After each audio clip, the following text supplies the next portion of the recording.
Congressman James Clyburn came into town today to visit the Register of Deeds to look at some documents that they have in-house and try to come up with a plan to help restore these old documents.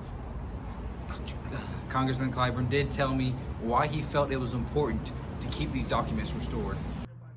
Congressman Clyburn was able to see all that the Register of Deeds had to offer, which includes many different items from the state's history. The Carolina version of the Magna Carta.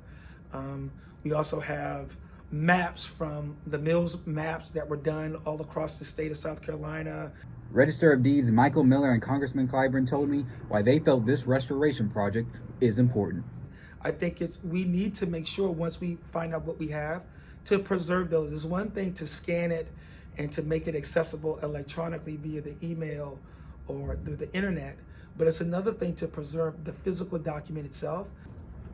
There's a lot of lessons contained here that we ought to learn and learn from, and hopefully glean that which is good and not repeat that which is not so good.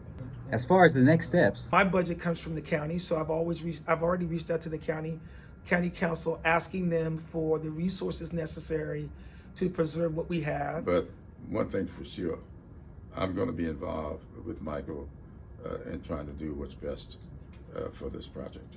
the Charleston Register of Deeds does house some of the oldest documents in the entire state of South Carolina, and he wanted to remind you that it's free to the public to just come on down and see some of the documents that belong to the long and rich history of the state of South Carolina.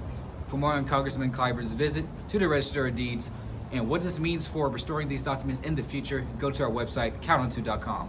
Antonio Stinson, Count on 2.